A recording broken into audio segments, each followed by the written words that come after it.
Iran में दोस्तों एक खास किस्म का लोकतंत्र है जिसको इस्लामिक ईरानी लोकतंत्र कहते हैं। और इसमें एक प्रक्रिया है वहां के सुप्रीम लीडर के चुनाव की, और यही बात मैं आज आपको बताने जा रहा हूं।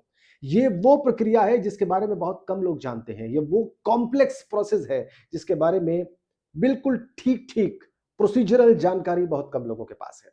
और वो मैं आपको बता दूं कि क्या है, कैसे नए सुप्रीम लीडर का ईरान में चुनाव होगा। अमेरिका चाहता है कि अमेरिका के जो पिट्ठू हैं यानी कि ईरान के शाह, वो या उनके लोग सत्ता पर बैठे। लेकिन जो अभी फिलहाल व्यवस्था है ईरान में वो क्या कहती है वो समझ लीजिए। वहां पर सुप्रीम लीडर का चुनाव करता है एक assembly of experts. Assembly of experts जो है वो ईरान के सबसे बड़े नेता सुप्रीम लीडर का चुनाव करते हैं। और ये जो असेंबली ऑफ एक्सपर्ट्स है ये 88 लोगों की होती है। 88 सदस्य होते हैं इसके। ये अपना काम शुरू कर चुकी है। इसको बहुत जल्दी ईरान के नए सुप्रीम लीडर यानी वहां के सबसे बड़े नेता का चुनाव करना है।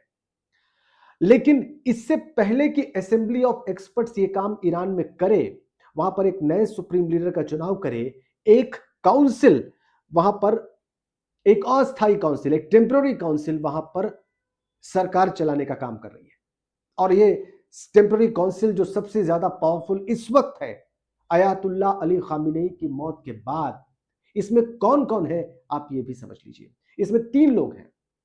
इसमें इस काउंसिल में, इस टेम्पररी काउंसिल में 3 लोग हैं। और एक है इसमें ईरान के वर्तमान राष्ट्रपति पेजेशकियां, जिनको सुधारवादी कहा जाता है।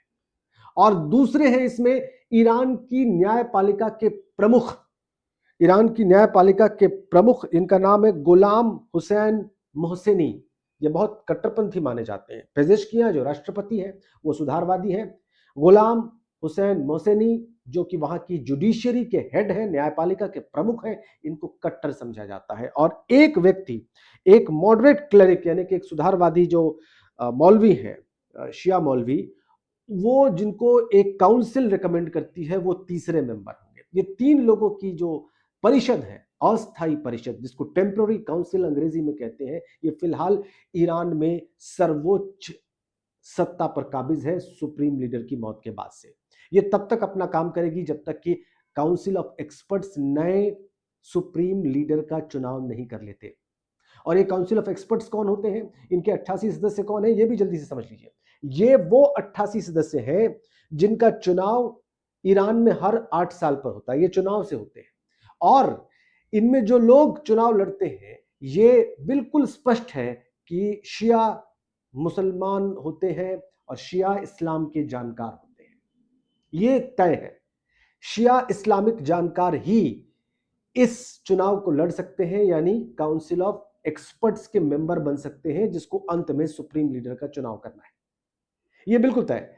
लेकिन ये जो शिया इस्लामिक जानकार चुनाव लड़ते हैं, इनके चुनाव लड़ने पर, इनके कैंडिडेसी पर, यानी कि ये चुनाव लड़ भी सकते हैं कि नहीं, वहां की जो गार्डियन काउंसिल है वो नजर रखती है। और वही वहां के संविधान की सबसे बड़ी रखवाली भी है। वॉचडॉग जिसको अंग्रेजी में कहते हैं, गार्डियन ऑफ काउंसिल, वही तय करती है कि कौन चुनाव लड़ेगा और काउंसिल ऑफ एक्सपर्ट्स का मेंबर बनेगा और आखिर में सुप्रीम लीडर चुनेगा। और यही गार्जियन काउंसिल ईरान के संविधान पर भी निगाह रखती है। तो ये बहुत पावरफुल काउंसिल है। तो इससे पहले कि सुप्रीम लीडर का चुनाव हो, इस वक्त वहां पर एक टेम्पररी काउंसिल अपना काम शुरू कर चुकी है। ईरान की सर्वोच्च सत्ता पर काबिज है अयातुल्ला अली खामेनेई की मौत के बाद से। एक बहुत ही महत्वपूर्ण जानकारी। कई लोगों को यह बात जानने की जरूर इच्छा होगी, ख्वाहिश होगी कि अब ईरान में क्या हो रहा है और कैसे वहां पर नए सुप्रीम लीडर का चुनाव होगा। तो वो मैंने आपको बताया। ये जो असेंबली ऑफ एक्सपर्ट्स हैं 88 सदस्यों के, इनको नया सुप्रीम लीडर चुनना है। जब तक ये काम करें तब तक एक टेम्पररी काउंसिल वहां पर सत्ता चलाने का काम कर रही है। इसमें शामिल है ईरान के वर्तमान राष्ट्रपति पेजेशकियां जो कि सुधारवादी हैं। और इसके अलावा इस टेम्पररी काउंसिल में जो बाकी के 2 मेंबर्स हैं उनमें से एक है वहां की न्यायपालिका के प्रमुख। यही फिलहाल ईरान में सत्ता चला रहे हैं, कामकाज देख रहे हैं। और ये ईरान के लिए बड़ा मुश्किल वक्त है।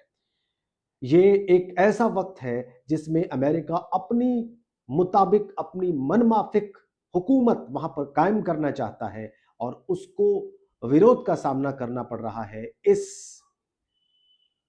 इस्लामिक शासन से, जो कि वहां पर अभी फिलहाल अपना कामकाज शुरू कर चुका है सुप्रीम लीडर की मौत के बाद।